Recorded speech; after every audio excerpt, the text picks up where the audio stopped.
So, hello everyone. Today I'm beginning a series called Win in the Opening.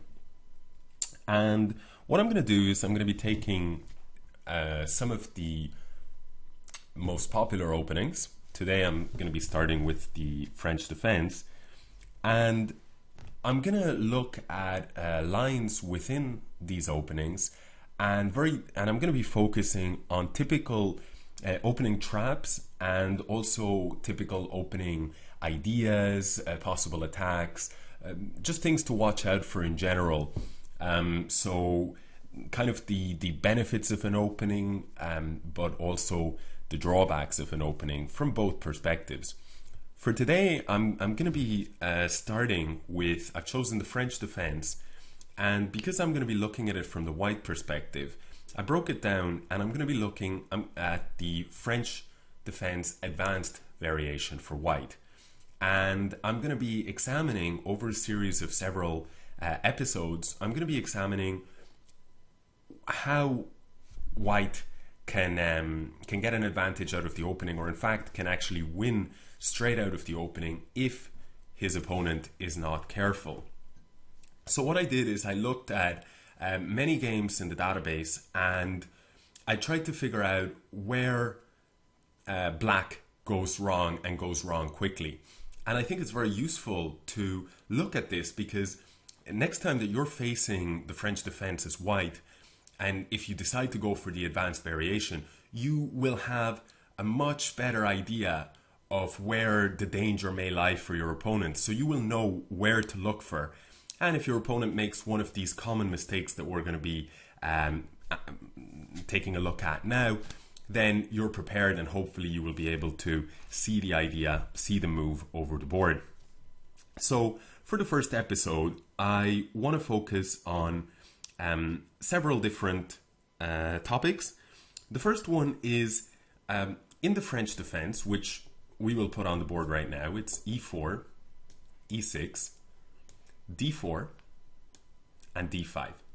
So here we have the most common position of the French defense, which we will be looking at today. Technically, already after the move e6, we already have a French defense on the board. But for today, at least, we're going to be assuming that white plays d4 and d5. And here the advanced variation continues with the move e5. It's quite an appropriate name for the opening. And so one of the trademarks of the French defense is that this bishop on c8, in fact known as the French bishop, can actually become quite a problematic piece to deal with, because you have this pawn here and this structure is blocking this diagonal, right? Consider, for example, that white's bishops, both of them have free reign. This cannot be said for black's bishop. So as a result of this, sometimes black seeks to trade this bishop very early on in the game. But there are some dangers to that, and so that's where I'm going to begin. I'm going to begin by showing some of the risks of trying to swap off this bishop too soon. The second thing that sometimes happens in the advanced variation is that we have this bishop here, where because of this particular structure, two of its squares are gone. Right? They cannot be occupied. And because white may very often play the move c3, it's possible that of all the squares along the bishop's diagonal, four of them may simply not be available for the bishop. So that leaves a problem for black. You know, how do I develop this bishop? Of course, one might say, well, you can always bring it to the square e7. But one of the problems with this is that because the f6 square is taken, this knight may want to jump onto e7. So this is going to be the second thing that we look at in today's episode, which is issues that occur with this dark squared bishop, and some ways in which white can even, in certain positions, can even trap the bishop. If the bishop is stuck for space, we can also observe that the knight, like I already mentioned, lacking the f6 square, and potentially if the bishop goes here, also lacking the e7 square, the knight may have some problems in certain variations. And so this will be the third topic that we're going to cover in this particular episode, which is being able to, let's say, hunt the kingside knight. So that's going to be it. These are going to be the three topics that we're going to cover for today's episode. And without further ado, let's get on to the games. The way that I'm actually going to show all of this is I've handpicked several games across a broad range of playing strength. Some games have been taken from Grandmaster games. The majority of games have been taken from amateur players, since of course it tends to happen more often that they make these mistakes. So the majority of games will be from club players, ranging from about 1700 in strength to about 2200 in strength. So still pretty strong players, but of course not at the level of Grandmasters. So let's get back to the starting position.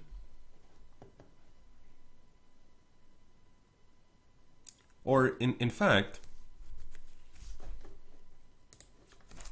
we can actually just go back to this position and save a little bit of time.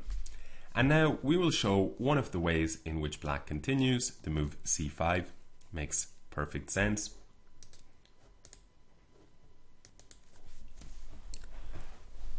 And after c5, white can play the move c3. And here let's look at the dangers of trading light bishops too soon. In a game played in 2009, black continued with the move b6. White played knight to f3. And here black played bishop to a6, trying to swap off his bad bishop by getting it out of the pawn chain in this direction for white's good bishop. But of course, there is a problem with this. Bishop takes a6, knight takes a6, the knight is undefended, and as very often happens in the French, this diagonal is exposed, the queen is on d1, and so after the move queen a4 check, white won and black realized he was losing a full piece and resigned. This one is seems like pretty obvious, but bear in mind that the player who fell for it was rated 1900, so certainly no beginner. Let's go back. e4, e6, d4, d5, e5, the advanced, c5. And now let's look at a different case where the same idea arises. D takes c5. Let's go ahead and make this the main line. Black, in this case, captured on c5. And something we may look at later on, but very often this pawn on g7 can give trouble to black. So white played the move queen to g4, hitting the pawn, and black didn't want to lose his right to castle, so played the move bishop to f8, which I don't think is the best move in this position.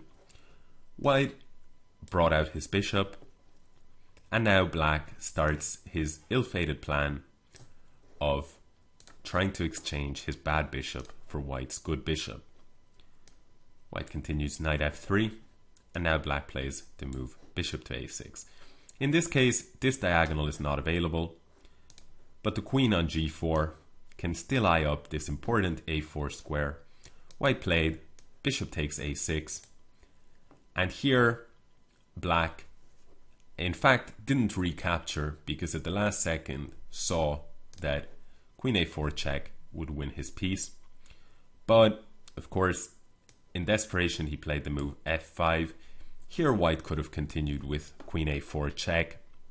He decided to capture on f6. There was no rush, and black, out of we presume out of spite, finished off his game with knight e7, sacrificing another piece, this time on purpose, one can assume, and now recaptured with the king, which is not something I recommend. This is rather bad etiquette, but the player, who shall remain unnamed, was rated 2245, and so to lose in this way for a player of that standard is understandably frustrating. White continued with the move bishop g5 check, winning the queen, and black had made his point and had had enough.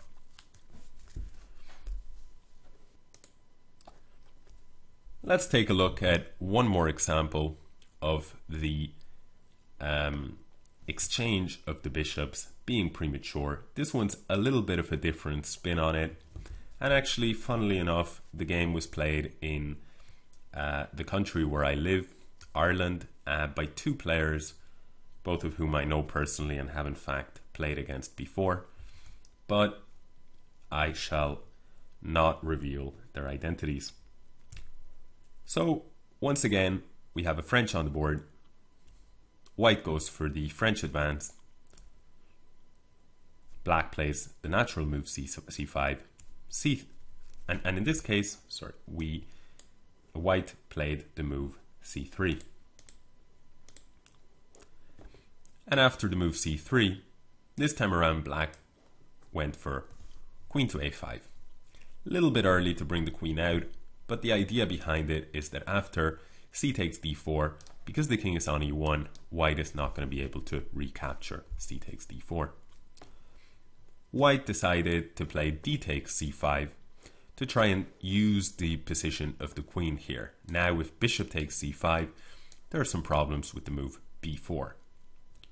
So Black recaptured with his queen, and White simply continued his development, figuring, okay, I no longer have a central pawn, but hey, on the other hand, you've spent a lot of time moving your queen around.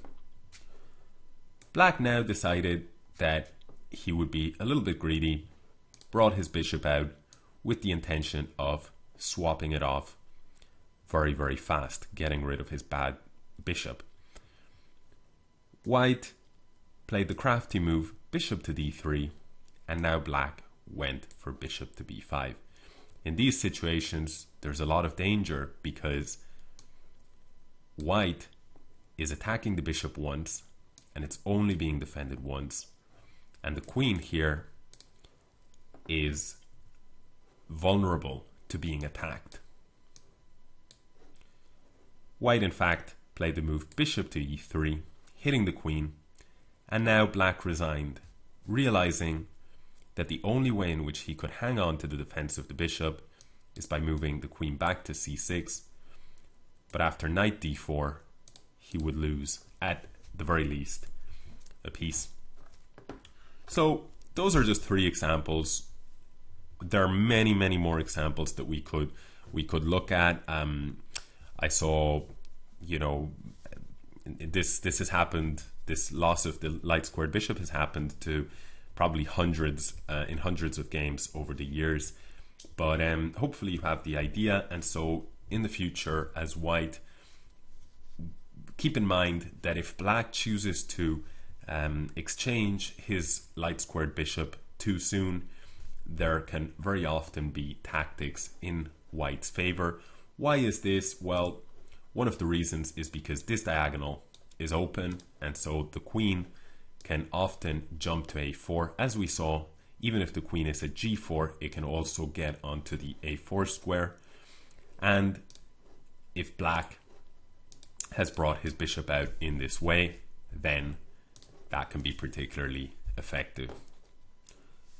So the second thing that we mentioned in the video was, at the beginning of the video, was trying to trap this bishop, trying to take advantage of the fact that two of the bishop's natural squares are already occupied.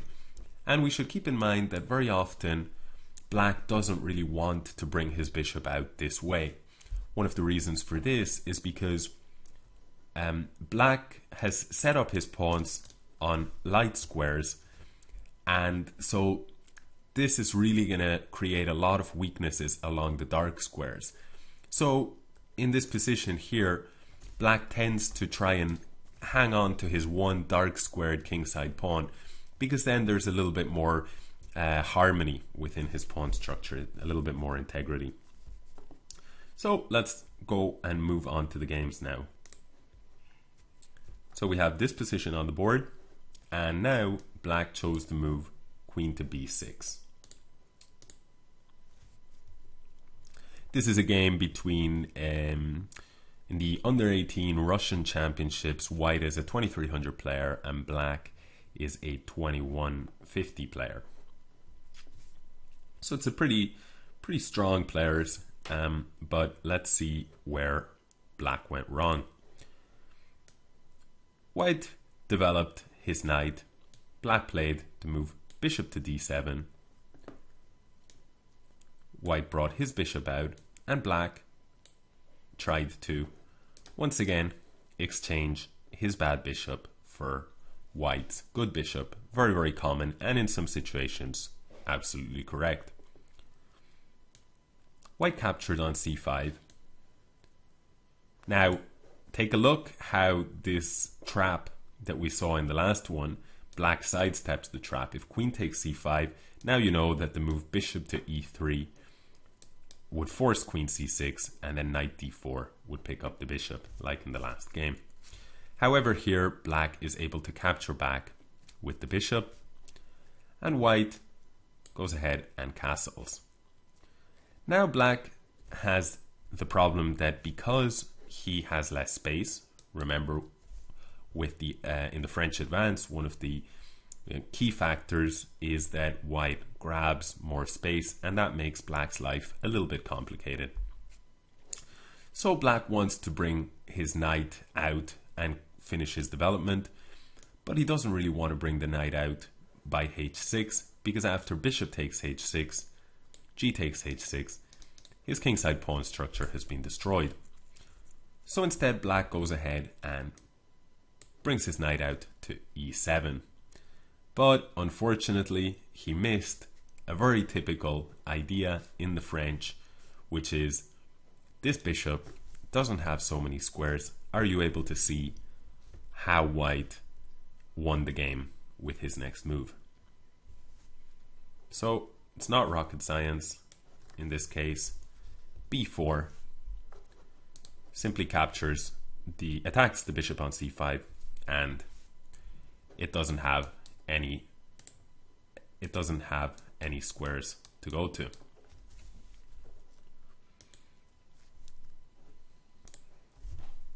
Let's take a look at another example of this.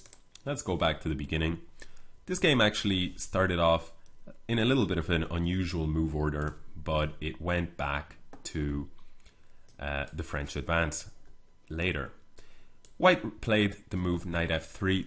This is a game actually played by the white pieces by Slavko Tithac, who is a strong, I believe, Croatian grandmaster, very experienced tournament player, and I believe teacher as well. Black, a nearly 2200 player, played the move d5, and now white begins to get something close to a French advance on the board. Black plays the move knight e7, and white, true to his unusual move order, plays the move c3. Black plays c5. White still holds off on the move d4. He plays knight a3.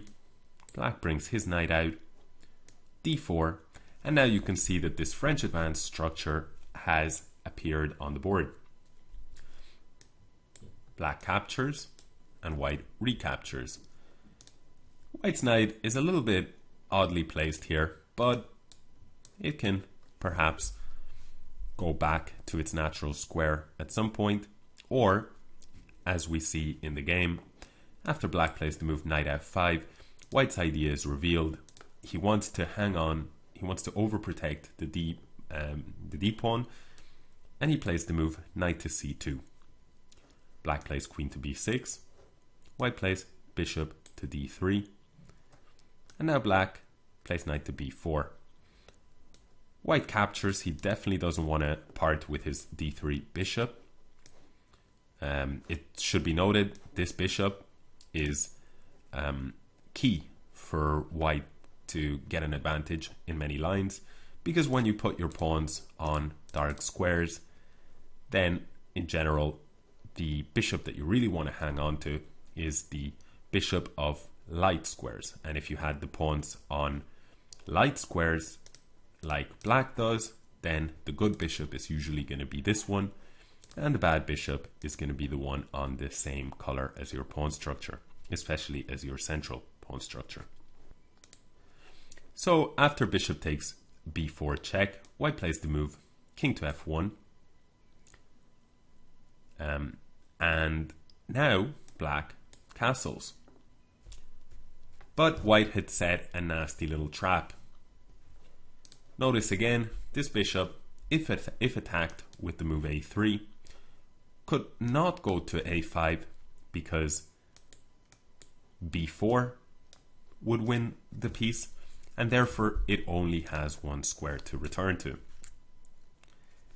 However, this knight on f5 is also also has certain problems. So white's very sneaky move now allows him to play the move g4.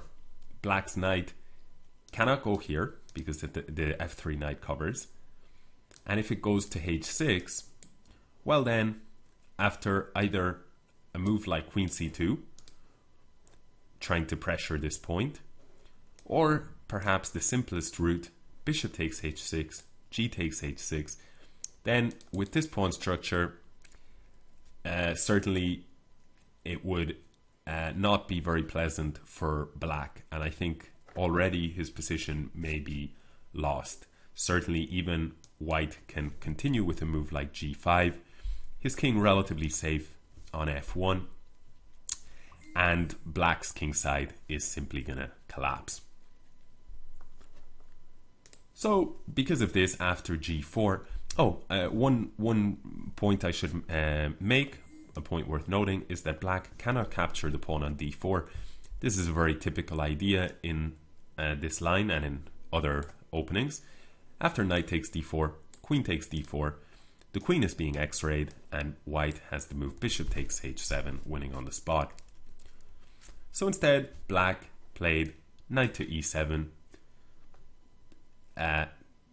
but really he didn't have any good moves at his disposal, and white now punishes the fact that black cannot retreat his bishop to e7, playing the move a3, and sure enough, the dark squared bishop is lost.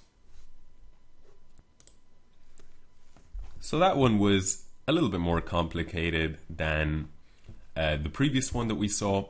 Let's look at one more example.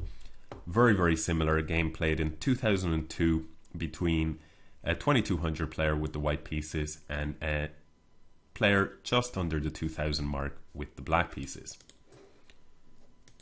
This game also started with the move order knight f3, d5, e5, and in this case black went for the move c5. White played c3, and after knight c6, we have this advanced French structure on the board. Black developed his bishop,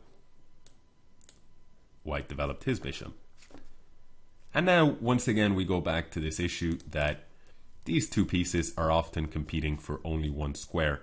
So, very typically, black first brings his knight out, then will try to find a home for his knight somewhere on the king side, and only after that does he bring the bishop out. White played the move castle, black captured on d4, and now black brought his knight out.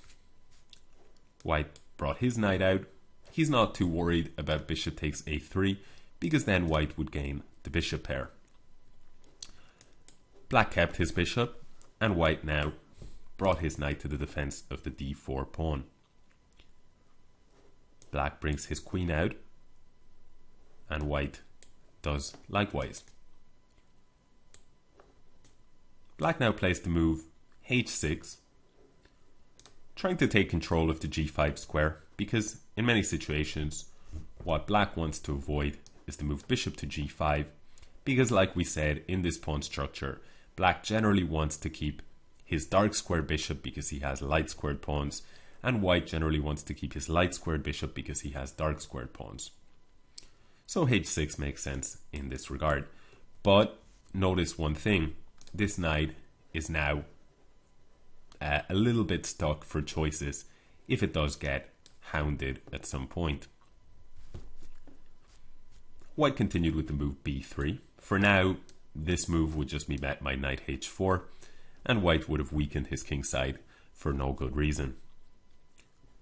Black plays the move knight to b4, and now white captures the knight on b4, and now here black makes a big mistake.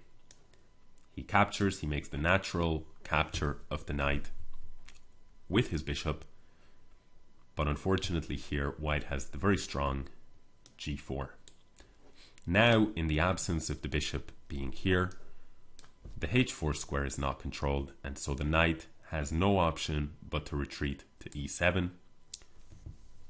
But in fact, black didn't do this. Black simply resigned because he must have seen the expression of glee on his opponent's face and realized that his opponent was going to follow up with the move a3, after which the black dark square bishop has been hunted.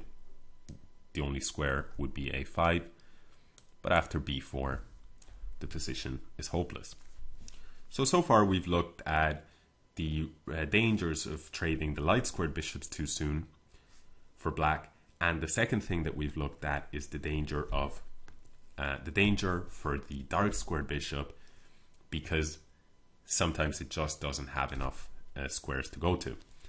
The final thing that we're going to look at in this first episode is something that we've already kind of gotten a little insight into, which is going after the kingside knight, trying to, in a sense, hunt it.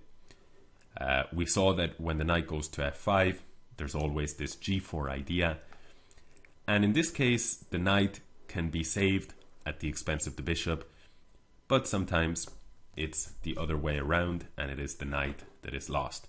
So let's look at a couple of games on that topic now. So white starts with the move e4, and now we have actually the move c5. What we're focused here really on is the French advanced structure, not, a specific order. So let's see how we get into that position over the next couple of moves. d5, now white plays e5, and after knight c6 we now have gone from a Sicilian and transposed into a French defense. Black plays the move bishop to d7, and now white plays bishop e2. Black develops his knight onto e7.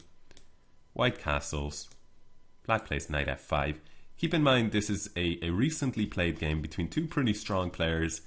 White is 2370 and black is about 2230. White plays the move knight a3. Black takes and takes.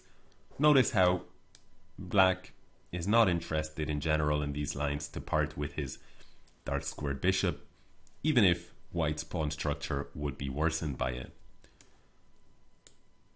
Black plays the move queen to b6. Very, very common. You've seen this in a game or two that we've already looked at. The knight goes to c2. Again, a very typical maneuver to defend on d4 and to also cover the b4 square. Black plays the move bishop to e7.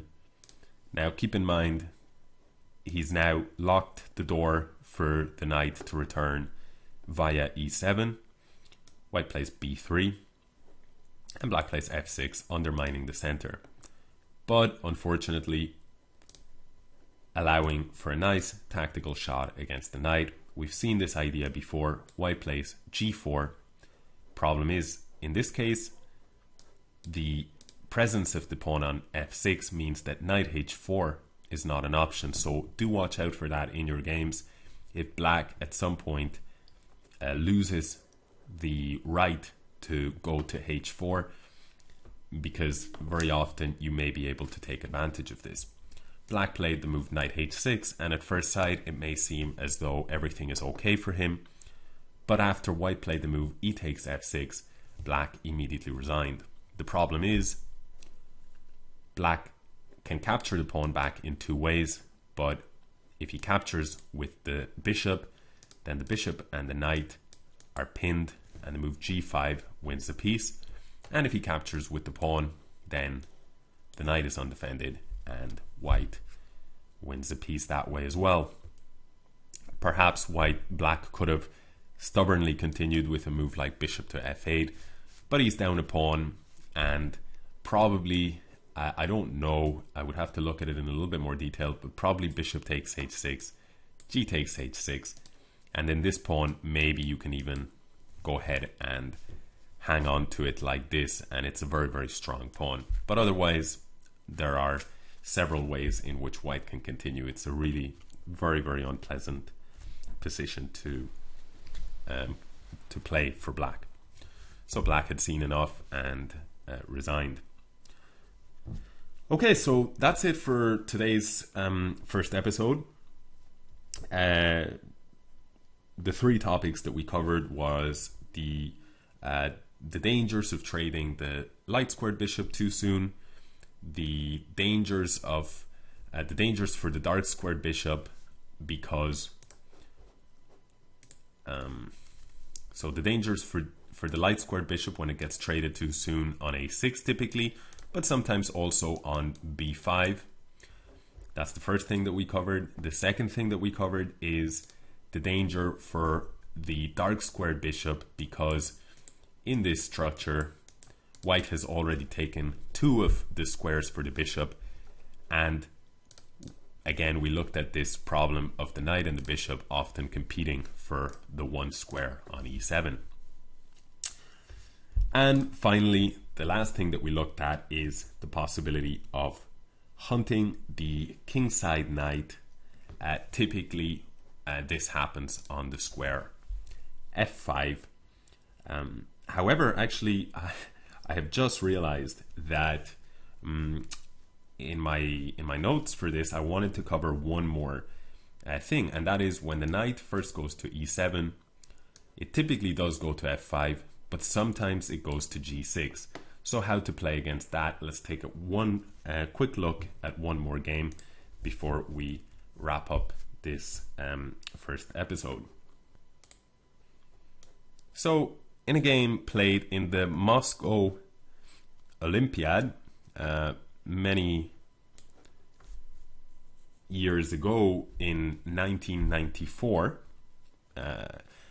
two players, both rated over 2200, played the following game. e4, knight c6, knight f3, e6, d4, and after d5 we're really starting to get into French waters. e5, and we have the advanced pawn structure on board. Knight g to e7, c3, and now the knight goes to g6. You've seen typically black likes to bring his knight out to f5, but here black chooses a different route. White actually attacks this knight in a very thematic way. One of the common ways rather of playing against the knight when it lands on g6 is to play the move g3, because in this way you control two of the key jumping squares for the knight, and to then hound the knight by pushing the h pawn. But in this case, because his knight is already covering the h4 square, white was able to play h4 straight away. Black doesn't really want to play h5, because then the knight on g6 is going to be feeling very unsafe after white brings his bishop to d3. So because of this, black chose to respond to this move with bishop e7, h5, and now he did not want to go to such a passive square knight f8, especially after a move like h6. Well, perhaps you have to play g6, and you've moved your knight around a couple of times and it hasn't really gone on you too far. Nonetheless, that was definitely the best retreat, because black played the move knight h4, and after knight takes h4, bishop takes h4. In this case, black hasn't lost his knight as in the previous example that we looked at, but we said at one point earlier on that the g7 pawn can sometimes give black a headache in these lines, and here is one more example of this. The queen goes to g4, strikes at the bishop, and also strikes at the pawn. There is no way to save both, so black chooses to save his bishop. Queen takes g7, and now the problem is he's losing even more material. If he goes to f8, white is going to capture on h7, and this pawn is going to run very fast, and it's going to be game over pretty soon. Black chose to bring his king to d7 instead, giving up the f pawn. White said thank you and grabbed the f pawn, and now black played the move b6, just trying to complete his development and maybe hoping that, you know, for now white's king stays in the middle and all of his pieces apart from the queen are in the back rank. White continued his development with bishop d3, and now black played the move h6 to save the h pawn. But unfortunately, black was in for another nasty surprise in this position, as if things weren't bad enough, and white played a very strong move here, and after the move black resigned. So if you wish to pause the video and try to find the best move for white, then go ahead. So the move is taking advantage of the fact that black's king is in bad shape. It has nowhere to run, and so white plays the move bishop to f5, attacking the e6 point a second time. And now what to do? There's no way for black to defend the pawn, and so he could capture the bishop, but this loses on the spot after the move e6 check. The black king must go to d6, and now white brings out his dark square bishop with another check.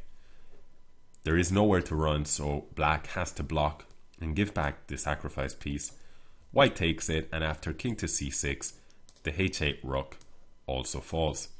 And what's worse is that black cannot recapture the bishop on h8 because white would win the bishop on e7 and would be a full rook to the good. Black, of course, saw this and had more than enough, and so he resigned. So yeah, that's basically it from me for this episode. I only thought of this kind of idea a couple of days ago, but personally I think it's a cool idea. I think it's interesting, and I think that it's very helpful as well to get yourself a little bit of an understanding of openings. So and maybe in a slightly different way to what you might be used to, which is kind of reading opening lines and focusing on move orders and things like that. If you liked it, then show it, give the video a like, and if you want to see the next episodes in this series and perhaps more series to come, then please subscribe, and I will see you again quite soon.